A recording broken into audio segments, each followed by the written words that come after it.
Good afternoon friends. তো আজ আমি আপনাদের সাথে একটা চাটনি রেসিপি শেয়ার করছি। এটা আমি শেয়ার করার কারণ এই চাটনিতে অনেক বেনিফিটও আছে। বেনিফিট আমি পেয়েছি, যাকে এই রেসিপি বলেছি তারাও এই বেনিফিট পেয়েছে, তাই আমি আপনাদের সাথে এটা শেয়ার করছি।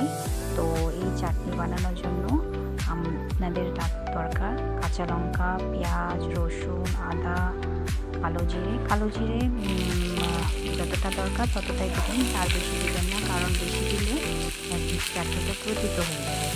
তো আর স্বাদের জন্য আপনারা ধনিয়া পাতাও দিয়ে দেবেন।